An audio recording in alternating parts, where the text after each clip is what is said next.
성도 여러분 안녕하세요. 즐겁고 평안한 안식일 시간입니다. 오늘도 이 예배에 참여하신 여러분 모두에게 하나님의 축복과 은혜가 함께 하시기를 간절히 소망합니다. 우리는 지금 계속해서 예수님께서 갈릴리 해변가 작은 언덕에서 말씀하셨던 이 산상수훈의 말씀을 나누고 있습니다. 우리가 지난 시간까지 예수님께서 특별히 이 세상을 살아가는 하나님의 백성들이 살아야 될 삶의 가치관, 바로 그 8가지, 바로 팔복의 말씀을 함께 나누었는데요. 오늘 이 시간부터는 그 다음부터 예수님께서 말씀하신 그 산상수훈의 말씀을 계속해서 함께 나누도록 하겠습니다. 오늘 여러분들과 함께 나눌 말씀의 제목은 소금 한 꼬집입니다. 소금 한 꼬집. 그럼 오늘 본문의 말씀 함께 찾아보실까요? 우리 본문의 말씀, 우리 마태복음 5장 13절에 있는 말씀을 함께 보시겠습니다. 마태복음 5장 13절입니다. 너희는 세상의 소금이니 소금이 만일 그 맛을 잃으면 무엇으로 짜게 하리요? 후에는 아무 쓸데없어 다만 밖에 버려져 사람에게 밟힐 뿐이니라. 예수님께서 이 팔복에 대하여 설교하신 다음에 그리고 그들을 향하여 처음으로 하신 말씀이 무엇인가 하면 너희는 소금이라는 것입니다. 너희는 이 세상에 무엇이 되어라? 소금이 되라 말씀하시는 것입니다.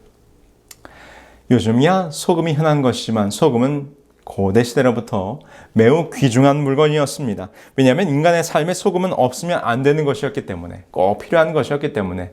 그래서 고대 사회로부터 이 사람들은 소금이 있는 곳에 모여 살았습니다. 고대 시대에는 소금이 산출되는 해안이나 여모나 암염이 발견되는 곳에서 이 사람들의 교역이 아주 활발하게 이루어졌어요. 산간에 사는 사람들은 그들이 출nhập 물건들을 가지고 무엇과 바꾸기 위해서요. 이 소금과 바꾸기 위해서 소금이 있는 동네로 모여들었다는 것입니다. 그래서 고대로부터 이 소금 산지는 아주 활발한 무역과 교육의 장소가 됐지요. 그 결과 유럽이나 이 아시아에서도 소금을 얻기 위한 이 무역로, 이 교역로가 매우 발달했던 모습을 우리는 역사 속에서 보게 됩니다. 특별히 고대 로마에서는 이 병사들의 월급을 소금으로 주었다고 하죠. 오늘날 우리가 일한 대가로서 이 보수를 받는 것을 영어로 셀러리라고 하잖아요. 근데 이 셀러리란 말이 바로 병사에게 주는 소금 돈을 의미했던 라틴어 살레리우메라는 말에서 유래됐다고 하는 것입니다. 로마 병사들에게 월급으로 이 봉급으로 소금을 줬는데 그것을 살라리움이라고 불렀죠. 살레리움. 이 살레리움이 바로 오늘날 우리들의 봉급을 의미하는 셀러리가 됐다고 하는 것이죠. 옛날에는 소금을 주고 노예를 사기도 했고 소금을 얻기 위해서 자기 자식을 파는 경우까지 있었을 만큼 이 소금은 매우 귀한 것이었습니다. 왜 그랬을까요? 그렇습니다. 사람이 살아가는데 소금은 꼭 필요한 것이기 때문입니다. 여러분, 특별히 성경에서도 이 소금은 매우 귀중한 것으로 사용되는 모습을 보게 됩니다. 소금은 성경에서 인내와 순결과 부패 방지의 상징으로서 의미 있게 매우 사용되었어요. 그래서 하나님께 드려지는 제사에 무엇이 꼭 필요했습니까? 소금이 필요했습니다. 레위기서에 이렇게 기록하죠. 내 모든 소제물에 소금을 치라. 내 하나님의 언약의 소금을 내 소제에 빼지 못할지니 내 모든 예물에 소금을 드릴지니라. 하나님께 드리는 예물에 반드시 이 소금이 사용되었다는 것입니다. 그 소금이 매우 거룩한 의미로서 사용되었음을 보게 되는 것이죠. 특별히 하나님께서 이스라엘 백성들과 이 언약을 맺으실 때 그 언약을 뭐라고 표현했는가 하면 소금 언약이라고 표현했어요. 여기 성경에 있는 말씀 보실까? 민수기서에 있는 말씀입니다. 이스라엘 자손이 여호와께 거제로 드리는 모든 성물은 내가 영구한 몫의 음식으로 너와 내 자녀에게 주노니 이는 여호와 앞에 너와 내 후손에게 영원한 소금 언약이니라. 왜 하나님께서 이스라엘 백성과 언약을 맺으실 때 이것을 소금 언약이라고 했을까요? 그것은 이 소금은 영원히 변하지 않는 것이기 때문에 불변의 약속이라는 의미를 통해서 바로 이 소금 언약이라는 표현을 사용하신 거죠. 여러분들이 잘 아시는 이 레오나르도 다빈치가 그린 최후의 만찬이라는 장면이 있잖아요. 여기 보면 매우 흥미로운 장면이 있는데 이 예수님 오른편에 앉아있는 가룟 유다가 그 앉아있는 장면 가운데 보면 이 가룟 유다가 팔꿈치로 이 소금병을 쓰러뜨리고 있는 장면이 그림으로 묘사되어 있어요. 여러분 지금 이 보시는 이 그림처럼 말입니다.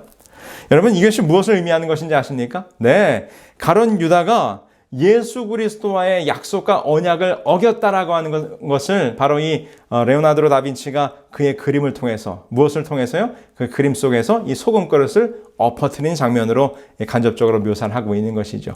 이 바로 이 소금이 바로 하나님과 우리 사이의 언약을 상징하고 있는 것이기 때문입니다. 자, 그런데 여러분, 예수님께서 이 소금을 비유적으로 말씀하시면서 너희가 소금이 되라는 것입니다. 소금이 되라. 여러분, 이것은 이 소금이 가지고 있는 그 역할과 기능적인 의미로서 하나님을 따르는 그리스도인들이 이 세상에서 어떠한 모습으로 살아야 할지를 우리들에게 권면하신 것이죠. 그렇다면 소금의 역할과 기능에 대하여 우리가 함께 생각해 볼 때 오늘 우리는 그리스도인으로서 이 세상에서 어떻게 살아야 할지를 우리는 알 수 있게 되는 것입니다. 사실 우리는 이 말씀을 너무나 잘 알지요. 빛과 소금이 되어라. 그렇죠? 소금이 되어라. 그래서 오늘 우리는 이 설교 말씀을 듣지 않아도 이 소금의 역할이 무엇인지, 소금처럼 사는 것이 무엇인지 우리는 잘 압니다. 그럼에도 불구하고 오늘 왜 우리는 또 이 말씀을 나누고 있는 것일까요? 그 이유는 분명합니다. 왜? 우리가 알고는 있지만 우리가 그 소금처럼 이 세상에서 살아가고 있지 못하기 때문입니다. 그래서 오늘 이 시간을 통해서 우리가 다시 한번 소금이 되어 살아가는 그 그리스도인의 자세를 새롭게 결심하는 이 시간이 되기를 간절히 소망합니다. 자, 그러면 소금의 기능에 대해서 함께 살펴볼까요? 첫 번째로 소금의 기능은 무엇인가 하면 무엇보다 소금은 방부제 역할을 했다는 것입니다. 부패를 방지하는 역할을 했다는 것이죠. 고기에 약간 소금만 뿌려 놓아도 이 고기나 생선이 부패되는 것을 막을 수 있습니다. 오늘날에 우리가 냉장고와 같은 시설이 있지만 고대 세계에서는 그런 시설이 없었기 때문에 이 소금은 음식을 오랫동안 저장하고 보관하는데 매우 중요한 물건이었습니다. 부패를 방지하는 역할을 했지요. 그래서 고대 이집트 사람들이 사람이 죽으면 미이라로 만들었잖아요. 근데 그 미이라로 만들 때 그들이 어떻게 했는가 하면 그 시체를 소금물 속에 담갔다가 꺼내는 과정을 했다는 것입니다. 왜요? 소금물이 시체 부패를 막아주기 때문이죠. 그렇다면 여러분, 이 소금의 첫 번째 기능, 부패를 막아준다고 하는 이 방부제의 역할로서 생각해 볼 때 오늘 우리로 하여금 이 세상에 소금이 되라 하신 말씀을 우리는 어떻게 적용할 수 있습니까? 그렇습니다. 죄악으로 썩어져가는 세상, 부패해가는 세상에 너희가 소금이 되어 그들을 그 썩어져가는 가운데서 구원해 내야 될 사명이 오늘 우리에게 있음을 예수님께서 알려주시는 것이죠. 여기 산상수훈에서 이렇게 우리들에게 권면합니다. 소금은 그 보존성 때문에 가치가 있다. 따라서 하나님께서 당신의 자녀들을 소금이라고 부르실 때는 그들을 당신의 은혜의 백성으로 삼으신 목적이 다른 사람들을 구원하는 대리자가 되도록 하는 데 있다는 것을 가르치시기 위함이다.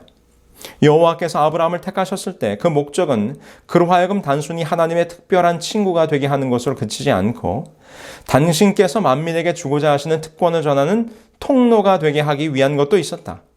그리스도인들은 세상을 처참한 도덕적 부패로부터 보존하는 구원의 특성을 소유하게 될 것이다. 그렇습니다. 이것이 바로 이 죄악으로 썩어져가는 세상에 우리를 보내셔서 너희로 소금이 되라고 하신 그 중요한 사명의 의미예요. 아브라함을 부르실 때 아브라함 한 가족을 구원하기 위해서 하나님께서 부르신 것이 아니에요. 그를 통하여 축복의 통로를 삼으사 온 민족을 구원하시기 위함이었습니다. 창세기서에 이렇게 기록하죠. 아브라함은 강대한 나라가 되고 천하만민은 그로 말미암아 복을 받게 될 것이 아니냐. 이와 같이 하나님께서 이스라엘 백성을 택하실 때 이스라엘 백성만을 구원하기 위함이 아니었습니다. 그들로 제사장 나라를 삼아 온 나라를 구원하기 위함이었죠. 출애굽기 19장에 이렇게 기록합니다. 너희가 내게 대하여 제사장 나라가 되며 거룩한 백성이 되리라. 너는 이 말을 이스라엘 자손에게 전할지니라. 네, 이것이 소금의 역할입니다. 오늘 나를 부르신 것은 나만의 구원을 위함이 아니라 나를 이 썩어져가는 세상에 보내서 그 세상을 변화시켜 그 모든 백성들로 하나님의 구원에 이르도록 하기 위하여 오늘 우리를 부르셨고 오늘 그 사명을 무엇라고 말씀하신 거예요? 소금이 되라고 말씀하신 것입니다. 여러분 혹시 이 책을 아시나요? 벌거벗은 그리스도인. 이 책은 문성 이민아 선교사님께서 쓰신 책인데요.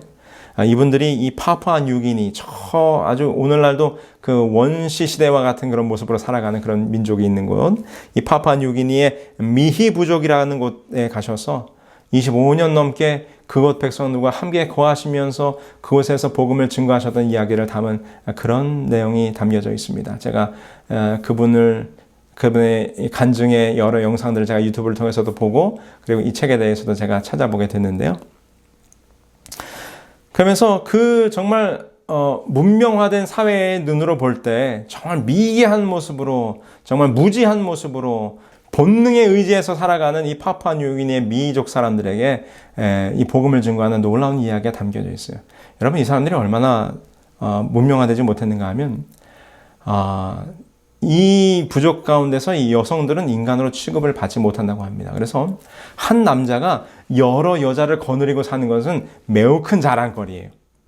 그래서 어떻게 하는지 아십니까? 남자들은 일을 하나도 하지 않는답니다. 모든 여자들이 굳은 일을 다 한대요. 여자들이 자기 저주로 새끼 멧돼지를 키우면 남편은 그 멧돼지를 가져다가 여자를 또 사옵니다. 자기 아내로 맞이하기 위해서. 이게 얼마나 끔찍한 일입니까?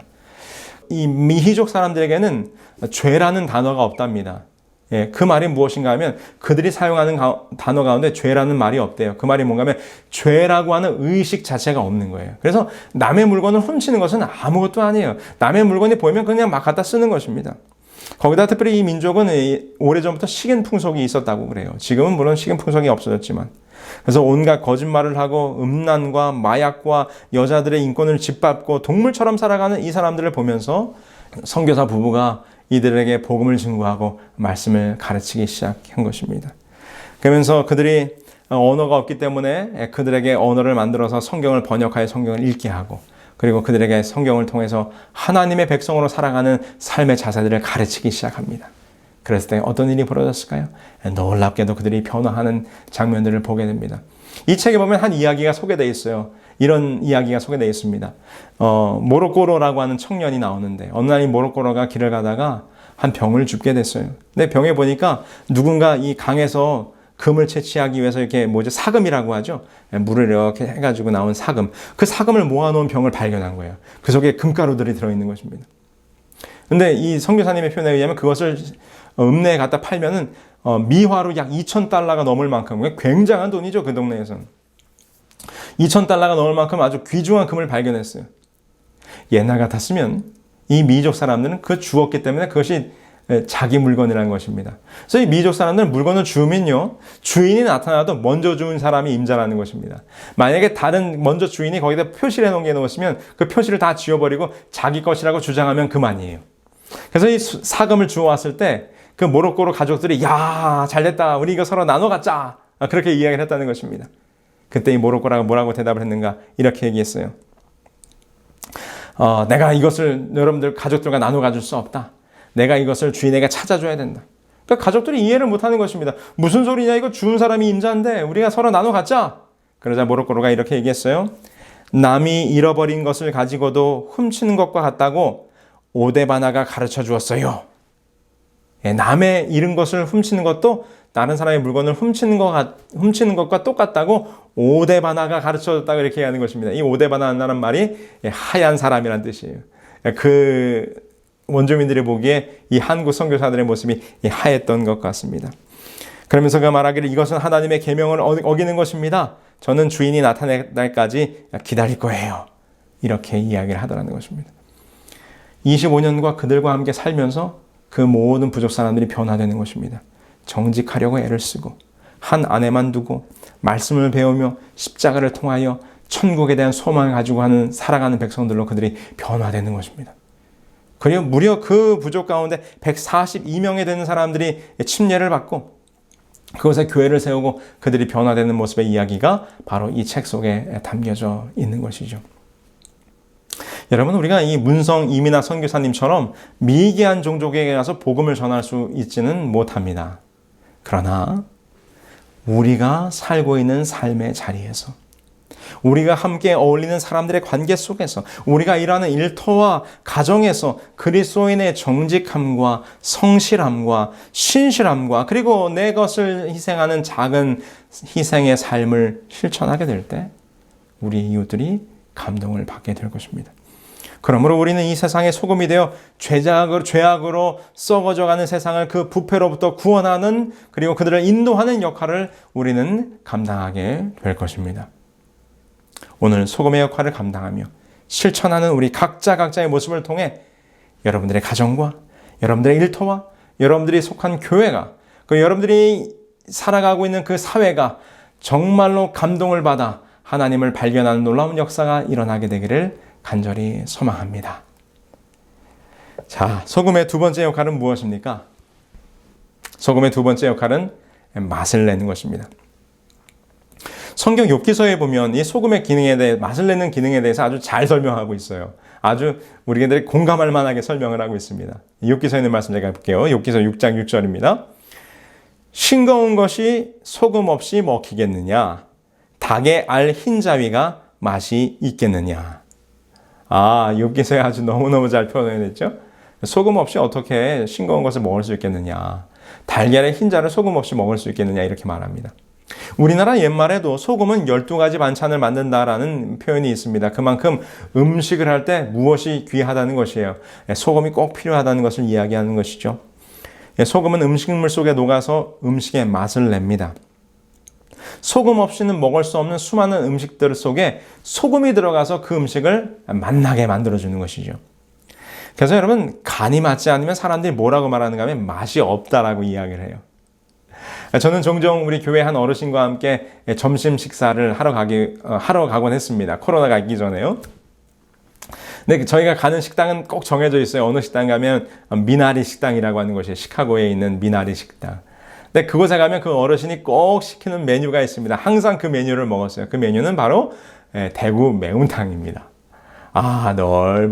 입구가 넓은 냄비에 대구 매운탕이 다 끓여져서 이제 가스불에 올려진 보글보글 끓어오를 때 아주 그 맛이 시원하고 개운하고 맛이 좋습니다. 그런데요, 교회의 또 다른 어르신께서는 그걸 보고 이렇게 말씀하십니다. 뭐라고 말씀하시는가 하면, 아이고, 뭐하러 식당에 가서 밥을 먹습니까? 그것은 돈 내고 소금물 먹는 것입니다. 이렇게 얘기를 하세요. 네, 그 말이 맞는 말씀이시죠. 밖에서 사 먹는 음식은 간이 셉니다. 왜 그럴까요? 왜냐면 사람들이 간이 세야 뭐라고 말하는가 하면 맛있다라고 말을 하기 때문이죠. 사실 간이 없으면 음식은 맛이 없습니다. 다시 말해서 소금이 없는 음식은 상상할 수도 없는 것이죠. 소금으로 내는 맛은 그 어떤 것으로도 대체할 수가 없는 것입니다. 네, 꽤 오래전이네요. 제가 강원도 동해에 있는 동해중앙교회에서, 옛날 묵호교회에서 제가 목회할 때 일입니다. 제가 이제 동해에서 이제 목회를 하고 있으니까 이제 저희 신학교 동기 몇몇 친구들이 강원도 동해 이 바닷가까지 한번 놀러 가보자. 그래서 이제 어느 주말 이 동기들이 저희 집에 놀러 오게 됐어요. 근데 이제 동해에는 이제 묵호항이 있거든요. 이제 오랜만에 서울에서 친구들이 놀러 왔으니까 제가 이 친구들에게 좋은 걸 대접해야 되겠다. 근데 이제 묵호항에 나아가면 매일 새벽 5시부터 이제 밤새 조업을 한 배들이 이 묵호항으로 들어옵니다. 그래서 그 묵호항에 들어와서 이제 밤에 갓 잡아온 신선한 어패류들을 이제 거기서 팔아요. 그래서 이제 제가 그 친구들을 대접하기 위해서 아주 좋은 생선을 한 마리 샀습니다. 그러면 거기서 생선을 사면 그 옆에서 바로 회를 떠줍니다. 그 이제 좌판 같은 것을 펼쳐놓고 이제 아주머니들께서 회를 떠준 다음에 나머지 부분들은 잘 정리해서 매운탕을 끓일 수 있도록 이제 거리를 만들어줘요.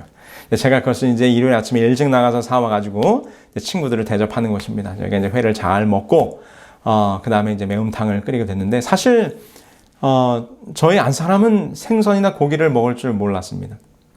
근데 이제 동해에 가서, 이 동해는 워낙 이제 어류들을 많이 취급하니까 교회 집사님들로부터 이제 매운탕 끓이는 법을 배웠어요. 이제 본인은 먹을 줄은 모르지만 매운탕은 끓이는 법은 배운 것입니다. 근데 이상하게도 본인이 간도 안 보는데 아주 기가 막히게 맛있게 끓여내요. 그래서 제가 그날 이제 다 친구들에게 이제 회를 먹고 나서 이제 집사람이 끓여온 매운탕이 다 들어왔습니다. 제 속으로는 내심, 야, 이제 한번 먹어봐라. 이 얼마나 맛있는지. 우리 와이프가 진짜 매운탕을 잘 끓인다. 딱 이제 기대를 가지고 매운탕이 딱 들어와서 식탁에 딱 놓고 이제 친구들이 이제 앉아서 이제 저는 속으로 내심 이 친구들이 한 숟갈 떠먹어보고는 아주 기가 막히다고 아주 감탄사를 연발하겠지. 딱 기대를 하고 딱 보는 것입니다. 드디어 이제 친구들이 숟가락을 떠서 매운탕을 한 모금 탁 맛을 봤어요.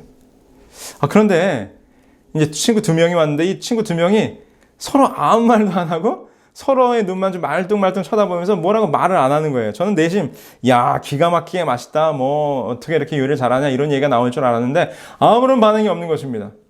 둘이 그래도 한 번 더 매운탕 맛을 봐요. 그래도 더 난감한 표정을 지으면서 뭔가 이렇게 좀 이상하다는 듯이 이렇게 하면서 상규야 아무래도 네가 이 매운탕 맛을 한번 봐야 될 것 같아 이렇게 하는 거예요. 그래서 이 녀석들이 왜 이러지? 속으로 제가 이상하다 생각하면서 기가 막히게 맛있을 텐데 생각하면서 이제 저도 매운탕을 한 숟갈 딱 떠서 입에 딱 넣었습니다. 그런데요, 이게 웬일입니까? 제가 생각했던, 제가 먹어왔던 그 매운탕과는 전혀 다른 이상한 맛이 나는 것입니다. 기대했던 맛이 아니었어요. 고춧가루를 넣어서 매콤하긴 한데 그 매콤한 맛 뒤로 뭔가 덜처거리한 느낌이 올라오는 것입니다. 여러분, 그 단맛이 이 생선 냄새와 어우러지면서 비릿하면서도 달달하면서도 이 뭔가 말로 표현할 수 없는 아주 기괴한 맛이 나는 것입니다. 야, 열심히 준비한 대접인데 맛은 없고 난처해하는 친구들을 보면서 저희 집사람이 옆에 가만히 있다가 이상하다는 듯이 부엌으로 나갔습니다. 그런데 잠시 후에 이런 소리가 들렸어요. 어머나 이걸 어떻게? 이게 소금이 아니고 설탕인가 봐. 어떻게 된 것입니까? 소금인 줄 알고 넣은 것이 바로 설탕이었던 거죠.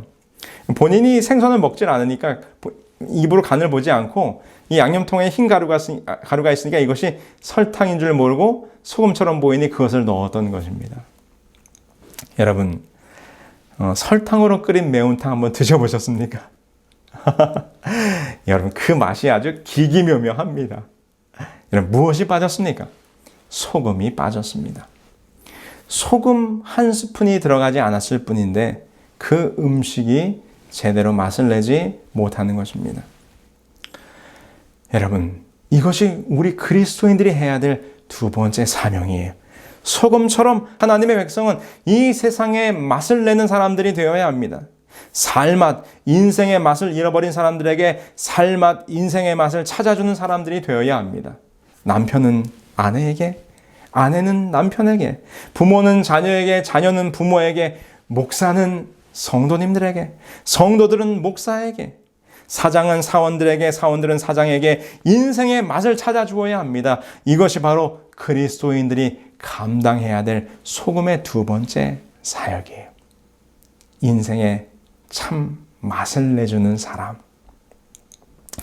사랑하는 성도 여러분, 이제 인생을 살아야 할 목적도 이유도 잃어버린 사람들에게 구원이시요 산 소망이신 정말 그 아름다운 믿음의 맛을, 신앙의 맛을, 예수님을 믿는 맛을 이 세상에 소개해야 되지 않겠습니까? 우리의 이웃들에게 소개해야 되지 않겠습니까? 우리의 삶의 모습 속에서 정말 그 사람 참 뭐예요?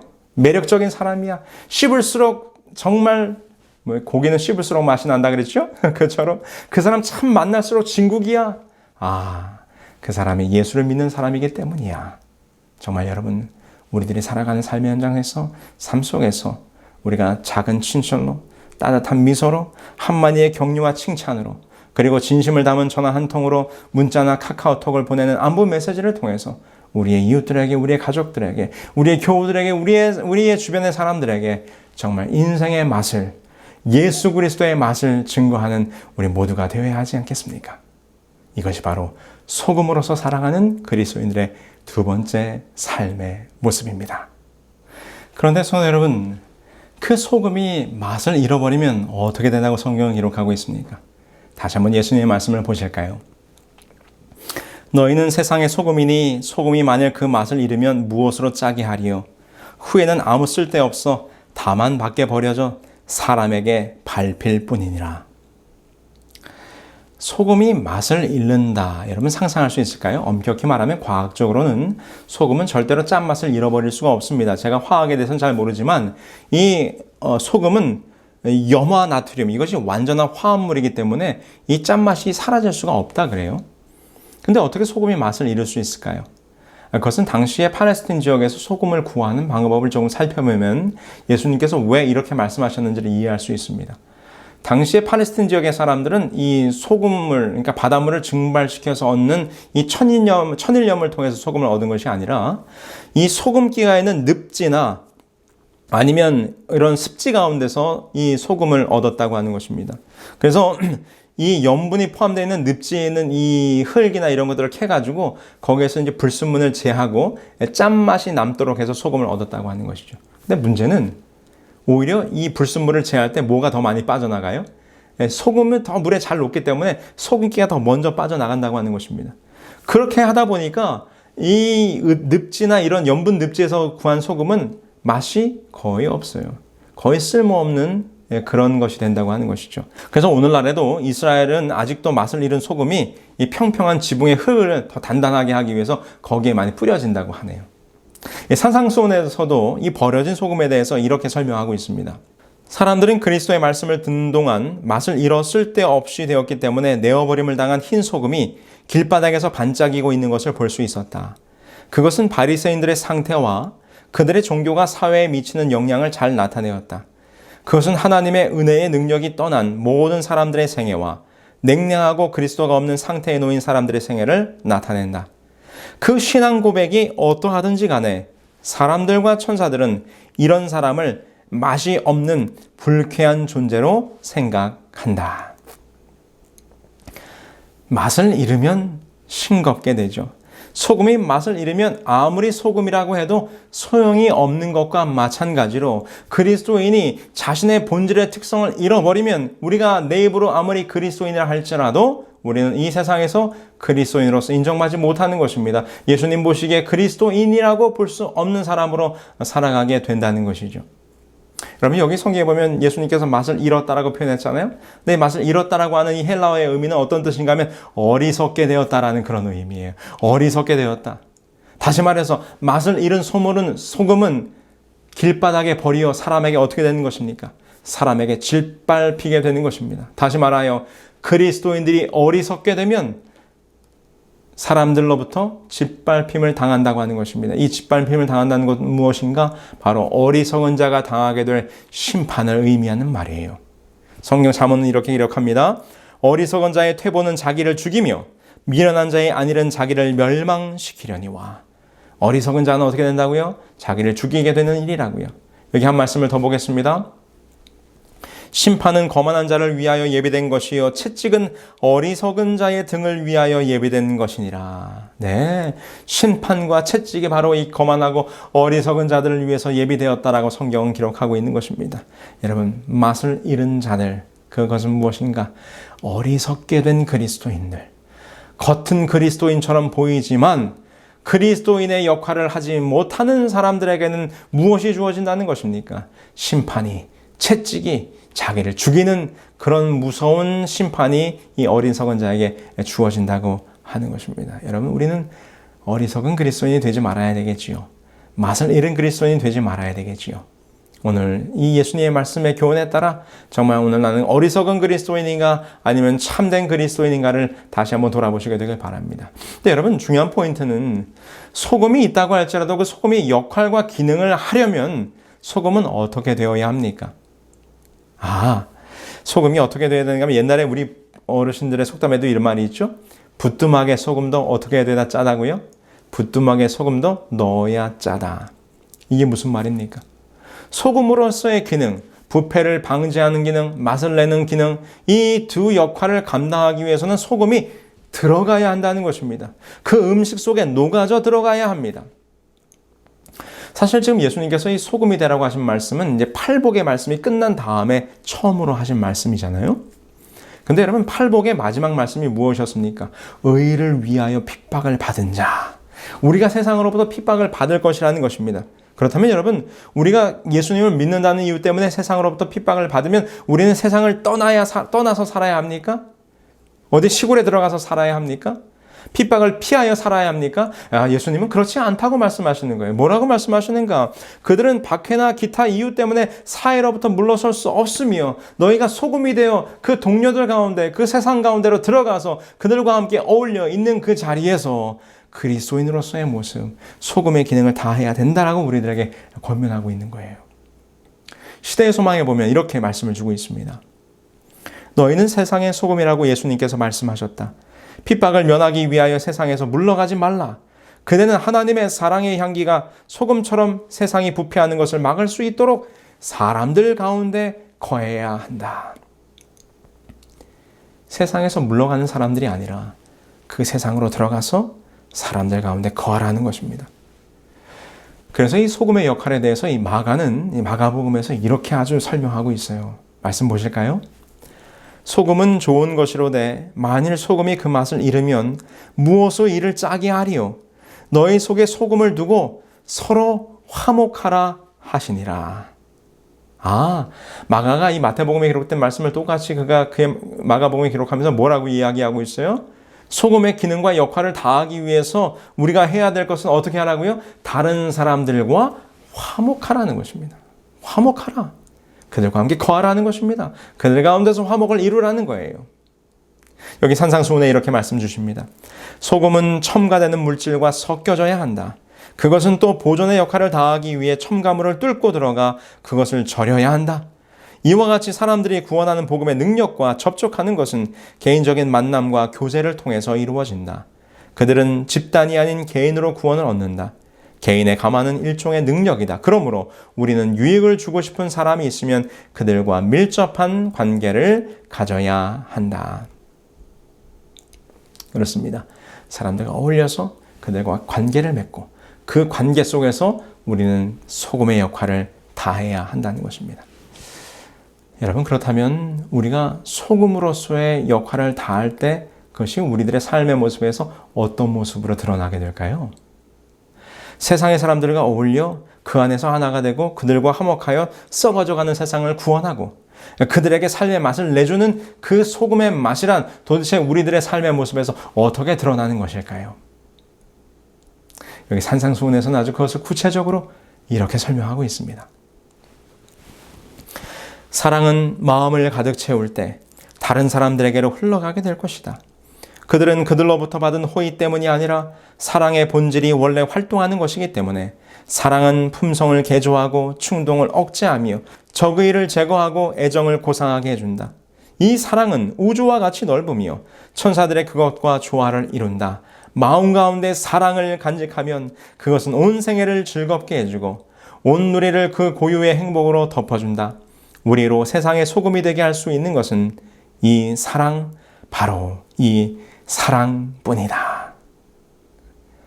여러분, 이 세상의 사람들과 어울려 그 안에서 하나가 되고 그들과 화목하여 썩어져가는 세상을 구원하고 그들에게 삶의 맛을 내주게 하는 그리스도인의 소금의 모습이란 그것은 바로 그들에게 사랑을 나누며 베푸는 삶이라고 하는 것입니다.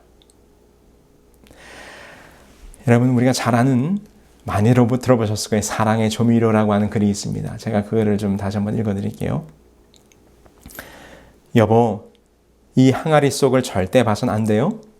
만일 당신이 본다면 다시는 맛있는 요리를 먹을 수 없게 될 거예요. 아내는 선반에 놓인 작은 항아리에 대해 남편에게 주의를 주곤 하였습니다. 항아리에는 친정엄마께 물려받은 비밀 조미료가 들어있다는 것이었습니다. 언젠가 남편도 아내가 그것을 뿌리는 것을 얼핏 보았는데 가루가 너무 고와서인지 너무 조금 사용해서인지 눈에 잘 띄지 않았습니다. 참다 그 궁금증이 아내가 집을 비운 날 걷잡을 수 없이 부풀었습니다. 남편은 아내의 다짐을 떠올렸지만 온통 항아리 속에 너무 궁금했습니다. 30년이 흘렀는데 아내도 이해해 주겠지. 남편은 큰맘 먹고 항아리를 열었습니다. 너무 긴장한 탓에 손에 땀이 날 정도로 떨렸습니다. 그런데 열린 항아리 송을 보고는 깜짝 놀라고 말았습니다. 거기엔 조미료가 있는 것이 아니라 한 장의 종이가 접혀 있었습니다. 종이를 펼쳐보니 장모님의 육필 서신이었습니다. 사랑하는 딸아, 무슨 요리를 하든 사랑을 뿌려 넣는 것을 잊지 말아라. 특히 내가 힘들 때는 이 사랑의 조미료를 꼭 사용하도록 하여라. 그러고 보니 아내가 힘들어할 때 그 조미료를 사용했던 기억이 생각이 났습니다. 아내는 지치고 힘들 때 엄마가 써준 글을 기억하며 사랑의 조미료를 사용한 것입니다. 가정이 행복한 것은 사랑이 있기 때문이었습니다. 모두에게 늘 사랑의 조미료로 맛을 내는 삶이 되면 좋겠습니다. 저는 오늘 설교의 제목을 소금 한 꼬집이라고 정했습니다. 한 꼬집이란 바로 이 엄지와 집게 손가락으로 한 번 집어 올릴 만한 양을 말하는 것이죠. 이렇게요. 근데 원래 이 한 꼬집이란 말은 국어 사전에 없는 말이라고 합니다. 우리가 흔히 쓰고 있긴 하지만요. 원래 영어로는 이 pinch of salt란 말인데, 이 한 번역가가 이 pinch of salt란 말을 한 꼬집이라고 번역을 했어요. 왜냐하면 pinch란 말이 꼬집다라는 의미를 가지고 있기 때문입니다. 그래서 이 번역가가 pinch of salt란 말을 한 꼬집, 꼬집다라는 의미를 사용해서 번역을 했는데, 그것이 꽤나 의미 있게 잘 번역이 됐다고 생각이 듭니다. 여러분, 이 한 꼬집의 양은 매우 적습니다. 그런데 그 한 꼬집에 소금이 들어가면 음식 맛이 달라지는 것입니다. 성도 여러분, 오늘 우리에게 소금의 역할이 주어졌습니다. 그 소금의 모습이란 바로 사랑입니다. 여러분들의 가정에 평안과 기쁨이 충만하시기를 원하십니까? 소금 한 꼬집, 곧 사랑 한 꼬집을 넣으시게 되길 바랍니다. 여러분들의 부부 관계가 더 행복하고 포근하길 원하십니까? 그렇다면 소금 한 꼬집, 곧 사랑 한 꼬집을 넣으시기 바랍니다. 자녀들의 관계가 화목하길 원하십니까? 소금 한 꼬집, 곧 사랑 한 꼬집을 넣으시게 되길 바랍니다.